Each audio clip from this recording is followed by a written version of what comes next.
ಒಂದು ರಿಸರ್ಚ್ ಪ್ರಕಾರ ನಿಮಗೆ ಭಾರತದ ಟಾಪ್ 1% ಜನರಲ್ಲಿ ಬರೋದು ಇದ್ರೆ ನಿಮ್ಮ ವೆಲ್ತ್ 1,45,00,000 ಆಗಿರಬೇಕು.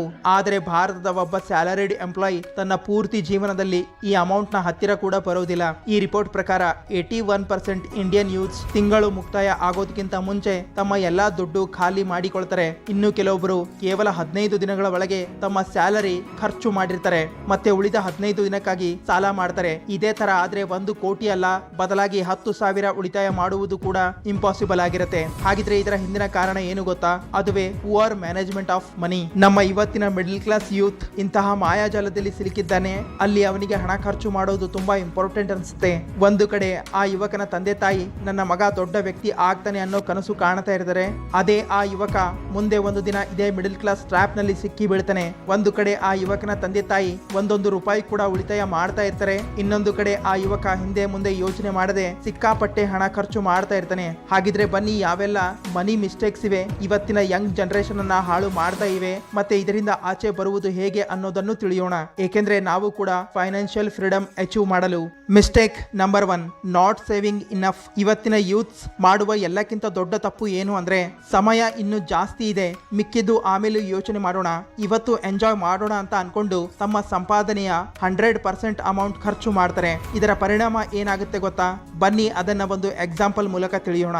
ಈತ ಲೋಕೇಶ್, 25 ವರ್ಷದ ಯುವಕ, ಬೆಂಗಳೂರಿನಲ್ಲಿ ಒಂದು decent middle class salary earn ಮಾಡ್ತಾ ಇದ್ದಾನೆ. ಆದರೆ ಲೋಕೇಶ್ ನ ನಂಬಿಕೆ ಆಗಿದೆ ಬಿಂದಾಸ್ ಆಗಿ ಜೀವನ ಬದುಕಬೇಕು. ಅದಕ್ಕೆ ತನ್ನ ಮೊದಲ ಸ್ಯಾಲರಿ ಬರ್ತಾ ಇದ್ದಂತೆ ಹಣ ಖರ್ಚು ಮಾಡಲು ಸ್ವಲ್ಪನೂ ಹಿಂದೆ ಮುಂದೆ ನೋಡ್ತಾ ಇರಲಿಲ್ಲ. ಮೊದಲು ಅವನಿಗೆ ಇದೆಲ್ಲ ಮಾಡೋದು ತುಂಬಾ ಮಜಾ ಅನಿಸ್ತಾ ಇತ್ತು. ಆದರೆ ನೋಡ್ತಾ ನೋಡ್ತಾ ಅವನ ಖರ್ಚುಗಳು ಎಷ್ಟು ಜಾಸ್ತಿ ಆದ್ವು ಅಂದ್ರೆ 35,000 ಸಂಪಾದನೆ ಮಾಡಿದ್ರು ಕೂಡ ತಿಂಗಳ ಕೊನೆಯಲ್ಲಿ ಅವನ ಬಳಿ ಏನೂ ಉಳಿತಾ ಇರಲಿಲ್ಲ. ಆದ್ರೂ ಸಹ ಲೋಕೇಶ್ಗೆ ಈ ಎಲ್ಲಾ ಖರ್ಚು ಇಂಪಾರ್ಟೆಂಟ್ ಆಗಿವೆ ಅಂತ ಅನಿಸ್ತಾ ಇತ್ತು. ಈ ಮಂತು ಖರ್ಚು ಮಾಡೋಣ, ಮುಂದಿನ ತಿಂಗಳು ಹಣ ಉಳಿತಾಯ ಮಾಡಿದ್ರೆ ಆಯ್ತು ಅಂತ ಅನ್ಕೊಂಡು 10 ವರ್ಷಗಳ ಕಾಲ ಇದೇ ತರ ಖರ್ಚು ಮಾಡ್ತಾ ಹೋದ. ಆದ್ರೆ ಒಂದು ದಿನ ಅವನ ಮನೆಯಲ್ಲಿ ಎಮರ್ಜೆನ್ಸಿ ಬರುತ್ತೆ. ಅದನ್ನ ಮ್ಯಾನೇಜ್ ಮಾಡಲು ಅವನ ಬಳಿ ಹಣ ಇರೋದಿಲ್ಲ. ಕುಟುಂಬದ ಅವಶ್ಯಕತೆಗಳು ಜಾಸ್ತಿ ಆಗುತ್ತೆ, ಅದನ್ನ ಮ್ಯಾನೇಜ್ ಮಾಡಲು ಅವನ ಬಳಿ ಹಣ ಇರೋದಿಲ್ಲ. ಮತ್ತೆ ಇದನ್ನೆಲ್ಲ ಮ್ಯಾನೇಜ್ ಮಾಡಲು ಆತ ತಗೊಳ್ತಾನೆ ಲೋನ್. ಒಂದ್ ವೇಳೆ ಲೋಕೇಶ್ ತನ್ನ 20ನೇ ವಯಸ್ಸಿಗೆ ಸ್ವಲ್ಪ ಹಣ ಉಳಿತಾಯ ಮಾಡ್ತಾ ಇದ್ದಿದ್ರೆ ಎಮರ್ಜೆನ್ಸಿ ಸಲುವಾಗಿ ಮತ್ತೆ ಕುಟುಂಬದ ಖುಷಿ ಸಲುವಾಗಿ ಅವನ ಬಳಿ ಹಣ ಇರ್ತಾ ಇತ್ತು. ನೋಡಿ, ಭಾರತ ಇಂತಹದೊಂದು ದೇಶ ಇದೆ ಅಂದ್ರೆ ಇಲ್ಲಿ ಮೆಡಿಕಲ್ ಇನ್ಫ್ಲೂಯೆನ್ಸ್ ರೇಟ್ ಜಗತ್ತಿನಲ್ಲಿಯೇ ಎಲ್ಲಕ್ಕಿಂತ ಜಾಸ್ತಿ 14% ಆಗಿದೆ. ಎಜುಕೇಶನ್ ಇನ್ಫ್ಲೂಯೆನ್ಸ್ ರೇಟ್ 12% ಆಗಿದೆ. ಹೋಮ್ ರಿಯಲ್ ಎಸ್ಟೇಟ್ ದಂತೂ ಮಾತೆ ಬಿಟ್ಟಾಕಿ. ಇಂತಹ ಪರಿಸ್ಥಿತಿಯಲ್ಲಿ ನೀವು ಮೊದಲಿನಿಂದಲೇ ಹಣ ಉಳಿತಾಯ ಮಾಡೋದಿಲ್ಲ ಅಂದ್ರೆ, ಫೈನಾನ್ಷಿಯಲ್ ಎಜುಕೇಶನ್ ಬಗ್ಗೆ ತಿಳಿದುಕೊಳ್ಳೋದಿಲ್ಲ ಅಂದ್ರೆ ಈ ಬೆಲೆ ಏರಿಕೆ ನಿಮಗೆ ತುಂಬಾ ದೊಡ್ಡ ತೊಂದರೆ ಕೊಡುತ್ತೆ. ಮತ್ತೆ ಅದನ್ನೇ ಇವತ್ತಿನ ಯುವಕರು ಇಗ್ನೋರ್ ಮಾಡ್ತಾ ಇದ್ದಾರೆ. ಅದಕ್ಕೆ ಹಣ ಉಳಿತಾಯ ಮಾಡಲು ಗಮನ ಹರಿಸಿ, ಇಲ್ಲ ನಿಮ್ಮ ಪರಿಸ್ಥಿತಿ ಕೂಡ ಲೋಕೇಶ್ ನ ಹಾಗೆ ಆಗುತ್ತೆ. Mistake number 2, get rich quick schemes. 21 ದಿನದಲ್ಲಿ ಹಣ ಡಬಲ್. ಈ ಮಾತು ನೀವು ಕೇಳೇ ಇರ್ತೀರಾ. ಆದ್ರೂ ಕೂಡ ಇವತ್ತಿನ ಮಿಡಲ್ ಕ್ಲಾಸ್ ಜನ ಮತ್ತೆ ಯುವಕರಲ್ಲಿ ಇದೇ ಲಾಟರಿಯ ಮೆಂಟಾಲಿಟಿ ನಿರ್ಮಾಣ ಆಗಿದೆ. ಇವರು ರಾತೋರಾತ್ರಿ ಶ್ರೀಮಂತ ವ್ಯಕ್ತಿ ಆಗ್ಬೇಕು ಅಂತಾರೆ, ಆದ್ರೆ ಅದರ ಸಲುವಾಗಿ ಕೆಲಸ ಏನು ಮಾಡಬಾರ್ದು ಅಂತ ಯೋಚನೆ ಮಾಡ್ತಾರೆ. ಯಾವ್ದಾದ್ರೂ ಸ್ಕೀಮ್ ನಲ್ಲಿ ಹಣ ಹೂಡಿಕೆ ಮಾಡಬೇಕು ಮತ್ತೆ ಕೂತಲ್ಲಿ ಹಣ ಡಬಲ್ ಆಗ್ಬೇಕು ಅಂತ ಅನ್ಕೊಳ್ತಾರೆ. ಒಂದ್ ವೇಳೆ ನೀವು ಕೂಡ ಯಾವ್ದಾದ್ರೂ ಒಂದು ಚಮತ್ಕಾರ ನಡೆದು ಹೋಗುತ್ತೆ, ಅದರಿಂದ ನಾನು ಶ್ರೀಮಂತ ವ್ಯಕ್ತಿ ಆಗ್ತೀನಿ ಅಂತ ಅನ್ಕೊಂಡಿದ್ರೆ ಇದು ಅಸಾಧ್ಯವಾದ ಮಾತು. ಒಂದ್ ವೇಳೆ ನೀವು ನಿಜವಾಗ್ಲೂ ಒಬ್ಬ ಶ್ರೀಮಂತ ವ್ಯಕ್ತಿ ಆಗ್ಬೇಕು ಅಂತ ಅನ್ಕೊಂಡಿದ್ರೆ ನೀವು ಶ್ರೀಮಂತ ಜನರನ್ನ ನೋಡಿ ಅವರ ಜೀವನ ಶೈಲಿಯನ್ನ ಓದಿ, ತಮ್ಮ ಪ್ರತಿಯೊಂದು ಸೆಕೆಂಡ್ ಅನ್ನ ಹೇಗೆ ಪ್ರೊಡಕ್ಟಿವ್ ಮಾಡಬೇಕು, ಹಣವನ್ನು ಸರಿಯಾದ ಸಮಯದಲ್ಲಿ ಹೇಗೆ ಉಪಯೋಗ ಮಾಡಬೇಕು ಅನ್ನೋದೆಲ್ಲವೂ ಒಬ್ಬ ರಿಚ್ ವ್ಯಕ್ತಿಗೆ ಗೊತ್ತಿರುತ್ತೆ. ಆದ್ರೆ ಒಬ್ಬ ಮಿಡಲ್ ಕ್ಲಾಸ್ ವ್ಯಕ್ತಿಯ ಯೋಚನೆ ಹೇಗಿರುತ್ತೆ ಗೊತ್ತಾ? ಒಂದೊಳ್ಳೆ ಜಾಬ್ ಮಾಡಬೇಕು, ಮತ್ತೆ ಅದರಿಂದ ಬಂದ ಸಂಪಾದನೆಯನ್ನ ಇಂತಹ ಸ್ಥಾನದಲ್ಲಿ ಹೂಡಿಕೆ ಮಾಡಬೇಕು, ಅಲ್ಲಿಂದ ಒಂದೇ ವರ್ಷದಲ್ಲಿ ಸಿಕ್ಕಾಪಟ್ಟೆ ಹಣ ರಿಟರ್ನ್ ಬರಬೇಕು, ಮತ್ತೆ ಒಂದೇ ವರ್ಷದಲ್ಲಿ ನಾನು ಶ್ರೀಮಂತ ವ್ಯಕ್ತಿ ಆಗ್ಬೇಕು ಅಂತ ಅನ್ಕೊಳ್ತಾರೆ. ಆದ್ರೆ ಇಂತಹವರ ಸಲುವಾಗಿಯೇ ದಾರಿ ಕಾಯ್ತಾ ಇರ್ತಾರೆ ಸ್ಕ್ಯಾಮರ್ಸ್. ರಾತೋರಾತ್ರಿ ಶ್ರೀಮಂತ ವ್ಯಕ್ತಿ ಆಗ್ಬೇಕು ಅನ್ನೋರಿಗೆ ಗಾಳ ಹಾಕ್ತಾ ಇರ್ತಾರೆ, ಮತ್ತೆ ಇಂಥವರಿಂದ ಹಣ ತಗೊಂಡು ಓಡಿ ಹೋಗ್ತಾರೆ. ನೋಡಿ, ಅಡ್ಡದಾರಿಯಿಂದ ನೀವು ಯಾವತ್ತೂ ಶ್ರೀಮಂತ ವ್ಯಕ್ತಿ ಆಗೋದಿಲ್ಲ. ನಿಮ್ಮ ವೆಲ್ತ್ ಬಿಲ್ಡ್ ಆಗಲು ಟೈಮ್ ತಗೊಳುತ್ತೆ. ಅದಕ್ಕೆ ನೀವು ಸರಿಯಾಗಿ ಇನ್ವೆಸ್ಟ್ಮೆಂಟ್ ಮಾಡಬೇಕು, ಆದ್ರೆ ಯಾವುದೇ ಅಡ್ಡದಾರಿ ಹುಡುಕಬಾರದು.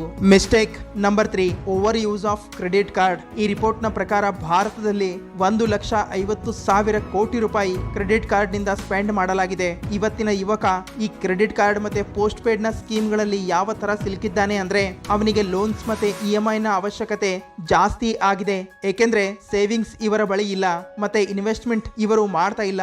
ಆದ್ರೆ ಖರ್ಚು ಸಿಕ್ಕಾಪಟ್ಟೆ ಮಾಡ್ತಾರೆ. ಇವತ್ತು ಜನ ಮೆಡಿಕಲ್ ಎಮರ್ಜೆನ್ಸಿ, ಎಜುಕೇಶನ್ ಸಲುವಾಗಿ ಅಥವಾ ಮನೆ ಸಲುವಾಗಿ ಸಾಲ ತಗೊಳ್ತಾ ಇಲ್ಲ. ಬದಲಾಗಿ ತಮ್ಮ ಪ್ರತಿಯೊಂದು ಸಣ್ಣ ಪುಟ್ಟ ಆಸೆಗಳನ್ನ ಪೂರ್ಣಗೊಳಿಸಲು ಲೋನ್ ತಗೊಳ್ತಾ ಇದ್ದಾರೆ. ಅಂದ್ರೆ ಕ್ರೆಡಿಟ್ ಕಾರ್ಡ್ ಸ್ವೈಪ್ ಮಾಡಿ ಮಜಾ ಮಾಡ್ತಾ ಇದ್ದಾರೆ. ಇವತ್ತು ಭಾರತದಲ್ಲಿ 4,072 ಕೋಟಿ ರೂಪಾಯಿಯಷ್ಟು ಅಮೌಂಟ್ ಡಿಫಾಲ್ಟ್ ಆಗಿದೆ. ಅಂದ್ರೆ ಅಷ್ಟು ಅಮೌಂಟ್ ಜನ ಮರುಪಾವತಿ ಮಾಡೇ ಇಲ್ಲ. ಜನ ಮೊದಲಿಗೆ ಈ ಕ್ರೆಡಿಟ್ ಕಾರ್ಡ್ ನ ಉಪಯೋಗ ಅಂತೂ ಮಾಡಿಕೊಳ್ತಾರೆ, ಆದರೆ ಸರಿಯಾದ ಸಮಯದಲ್ಲಿ ಮರುಪಾವತಿ ಮಾಡೋದೇ ಇಲ್ಲ. ಇದರಿಂದ ಡಿಫಾಲ್ಟ್ ನ ಮಾಯಾಜಾಲದಲ್ಲಿ ಸಿಕ್ಕಿ ಬೀಳ್ತಾರೆ. ಹಾಗಿದ್ರೆ ಕ್ರೆಡಿಟ್ ಕಾರ್ಡ್ ಹೇಗೆ ಕೆಲಸ ಮಾಡುತ್ತೆ ಅನ್ನೋದನ್ನ ಹೇಳ್ತೀನಿ ಕೇಳಿ. ಫಾರ್ ಎಕ್ಸಾಂಪಲ್, ಸಿದ್ಧಾರ್ಥ್ ಅನ್ನೋ ಒಬ್ಬ ಯುವಕ 10,000 ರೂಪಾಯಿಯ ಶಾಪಿಂಗ್ ಮಾಡಿದ.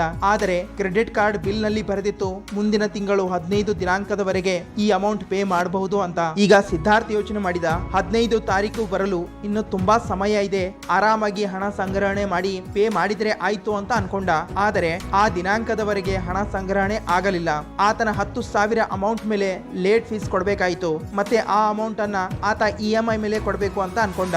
ಅಂದ್ರೆ 10,000 ರೂಪಾಯಿ ಪರ್ಚೇಸ್ ಸಲುವಾಗಿ ಲೇಟ್ ಫೀಸ್ ಮತ್ತೆ ಅಸಲು ಸೇರಿ 12,000 ರೂಪಾಯಿ, ಅಂದ್ರೆ 2,000 ರೂಪಾಯಿ ಎಕ್ಸ್ಟ್ರಾ ಪೇ ಮಾಡಬೇಕಾಯ್ತು. ಈಗ ನೀವು 2,000 ರೂಪಾಯಿ ತಾನೆ, ಇದಕ್ಕೆಲ್ಲ ಏನಾಗುತ್ತೆ ಅಂತ ಅನ್ಕೊಳ್ತಿರಬಹುದು.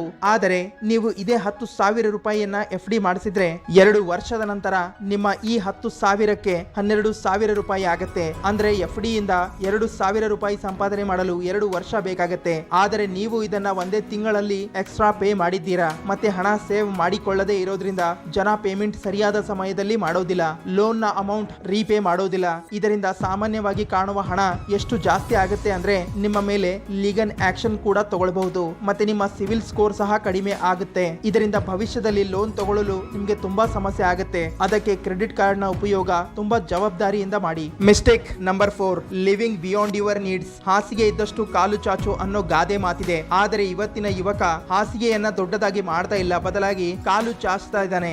ಲಿವಿಂಗ್ ಬಿಯಾಂಡ್ ಯುವರ್ ನೀಡ್ಸ್ ಅಂದ್ರೆ ಇವತ್ತಿನ ಯುವಕ ತಮ್ಮ ಸಂಪಾದನೆಗಿಂತ ಜಾಸ್ತಿ ಹಣ ಖರ್ಚು ಮಾಡ್ತಾ ಇದ್ದಾನೆ. ಕೇವಲ ಆ ವಸ್ತುಗಳ ಮೇಲೆ ಅವನಿಗೆ ಅದರ ಅವಶ್ಯಕತೆ ಸಹ ಇಲ್ಲ. For example, SV car. ಸ್ವಲ್ಪ ಈ ಡೇಟಾ ನೋಡಿ. ಭಾರತದಲ್ಲಿ SV ಕಾರ್ ನ ಬೇಡಿಕೆ ತಕ್ಷಣ ಜಾಸ್ತಿ ಆಗಿದೆ. ಜನ ಇವತ್ತು ಮನೆ ಸಲುವಾಗಿ ಅಲ್ಲ, ಬದಲಾಗಿ SV ಕಾರ್ ನ ಸಲುವಾಗಿ ಲೋನ್ ತಗೊಳ್ತಾ ಇದ್ದಾರೆ. ಆದರೆ ನಿಮಗಿದು ಕೇಳಿ ಆಶ್ಚರ್ಯ ಆಗುತ್ತೆ, ಭಾರತದಲ್ಲಿ ವೆಹಿಕಲ್ ಲೋನ್ 137% ಜಾಸ್ತಿ ಆಗಿದೆ. ಆಕ್ಚುಲಿ ಇವತ್ತಿನ ಯುವಕರಿಗೆ ತಮ್ಮ ಇಮೇಜ್ ನ ತುಂಬಾ ದೊಡ್ಡ ಚಿಂತೆ ಕಾಡ್ತಾ ಇದೆ. ತಮ್ಮನ್ನ ತಮಗೆ ಎಲ್ಲಕ್ಕಿಂತ ಬೆಸ್ಟ್ ಅಂತ ತೋರಿಸೋದಿದೆ. ಅದಕ್ಕೆ ಸಿಕ್ಕಾಪಟ್ಟೆ ಹಣ ಖರ್ಚು ಮಾಡಲು ಅವರು ರೆಡಿಯಾಗಿರ್ತಾರೆ. ಮನೆ ತಗೊಳ್ಳಲಿಲ್ಲ ಅಂದ್ರೂ ಪರವಾಗಿಲ್ಲ, ಕಾರ್ ಅಂತೂ ತಗೊಳ್ಳೋಣ, ಸಮಾಜದಲ್ಲಿ ಮರ್ಯಾದೆ ಆದ್ರೂ ಸಿಗುತ್ತೆ ಅಂತ ಅನ್ಕೊಳ್ತಾರೆ. ಮತ್ತೆ ಸುನಿತಾ ಸಿಂಗ್ ಹೆಸರಿನ 30 ವರ್ಷದ ಮಹಿಳೆ ಜೊತೆಗೂ ಹೀಗೆ ಆಗಿತ್ತು. ಆಕ್ಚುಲಿ ಸುನಿತಾಗೆ ಬೆಂಗಳೂರಿನ ಪ್ರತಿಷ್ಠಿತ ನಗರಗಳಲ್ಲಿ 1 BHK ಫ್ಲಾಟ್ ಬೇಕಾಗಿತ್ತು. ಅದಕ್ಕೆ 80 ಲಕ್ಷ ರೂಪಾಯಿ ಲೋನ್ ತಗೊಳ್ಬೇಕಾಗ್ತಾ ಇತ್ತು. ಮತ್ತೆ ಅಧಿಕ EMI ಕೂಡ ಪೇ ಮಾಡಬೇಕಾಗ್ತಾ ಇತ್ತು 15 ವರ್ಷದವರೆಗೆ. ಅದಕ್ಕೆ ಅವರು ಒಂದು SUV ಕಾರ್ ತಗೊಳ್ಳುವ ಯೋಚನೆ ಮಾಡಿದ್ರು.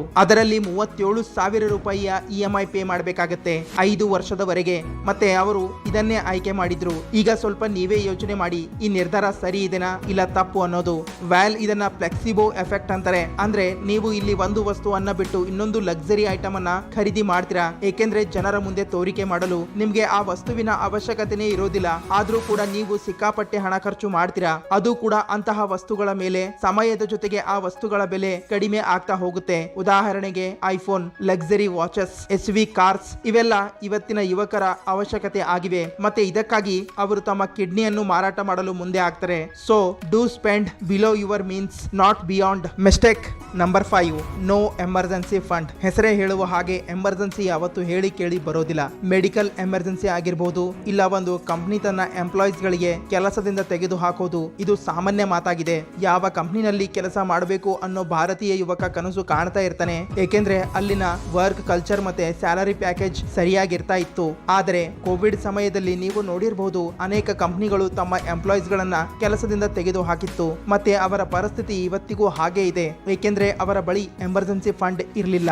ಈ ರಿಪೋರ್ಟ್ ಪ್ರಕಾರ ಭಾರತೀಯ 75% ಜನರ ಬಳಿ ಎಮರ್ಜೆನ್ಸಿ ಫಂಡ್ ಇಲ್ವೇ ಇಲ್ಲ. ಮತ್ತೆ ಇವರೆಲ್ಲರೂ ಅದೇ ಮಿಡಲ್ ಕ್ಲಾಸ್ ಜನ ಆಗಿದ್ದಾರೆ. ಎಮರ್ಜೆನ್ಸಿ ಫಂಡ್ ಅನ್ನ ವಿನಾಕಾರಣ ಖರ್ಚು ಅಂತ ತಿಳಿದುಕೊಂಡು ಇರ್ತಾರೆ. ನೋಡಿ, ಎಮರ್ಜೆನ್ಸಿ ಫಂಡ್ ಅನ್ನೋದು ನಿಮಗೆ ಕೆಟ್ಟ ಪರಿಸ್ಥಿತಿಯಿಂದ ಪಾರಾಗಲು ನಿರ್ಮಾಣ ಮಾಡಲಾಗಿರುತ್ತೆ. ಉದಾಹರಣೆಗೆ ಬಿಸಿನೆಸ್ ಲಾಸ್ ಆಗಿರಬಹುದು, ಕೆಲಸ ಹೊರಟು ಹೋಗೋದು, ಆರೋಗ್ಯ ಸಮಸ್ಯೆ ಇತ್ಯಾದಿ. ನೋಡಿ, ಇಂತಹ ಪರಿಸ್ಥಿತಿಯಿಂದ ಪಾರಾಗಲು ನಿಮ್ಮ ಬಳಿ ಒಂದು ಎಮರ್ಜೆನ್ಸಿ ಫಂಡ್ ಅಂತೂ ಇರಲೇಬೇಕು. ಇದರಿಂದ ನಿಮ್ಮ ತಿಂಗಳು ಖರ್ಚು ಮ್ಯಾನೇಜ್ ಆಗ್ತಾ ಇರಬೇಕು ಮುಂದಿನ 6 ತಿಂಗಳವರೆಗೆ. ಉದಾಹರಣೆಗೆ ಈ ಎಲ್ಲ ಖರ್ಚು ಸೇರಿಸಿ ನಿಮ್ಮ ತಿಂಗಳ ಖರ್ಚಾಗುತ್ತೆ 35,000 ರೂಪಾಯಿ ಅನ್ಕೊಳ್ಳಿ. ಆಗ ನಿಮ್ಮ ಬಳಿ 6 ತಿಂಗಳ ಅಂದ್ರೆ 6 ಗುಣಿಲೆ 35,000 ಅದು ಆಗುತ್ತೆ 2,10,000 ರೂಪಾಯಿ. ಅಷ್ಟು ಅಮೌಂಟ್ ಎಮರ್ಜೆನ್ಸಿ ಫಂಡ್ ರೂಪದಲ್ಲಿ ನಿಮ್ಮ ಬಳಿ ಇರಬೇಕು. ಹಾಗಿದ್ರೆ ಈ ಎಲ್ಲ ತಪ್ಪುಗಳನ್ನ ಸುಧಾರಣೆ ಮಾಡುವುದು ಹೇಗೆ ಅಂದ್ರೆ ಅದಕ್ಕಾಗಿಯೇ ಇರೋದು ಸೊಲ್ಯೂಷನ್ ನಂಬರ್ 1. ಹಣ ಉಳಿತಾಯ ಮಾಡಲು 50-20-30 ರೂಲ್ ಅನ್ನ ಫಾಲೋ ಮಾಡಿ. ಅಂದ್ರೆ ನಿಮ್ಮ ಸ್ಯಾಲರಿಯ 50% ಖರ್ಚು ಮಾಡಿ ನಿಮ್ಮ ಅವಶ್ಯಕತೆಗಳಿಗಾಗಿ. ಉದಾಹರಣೆಗೆ ರೆಂಟ್, ಫೀಸ್,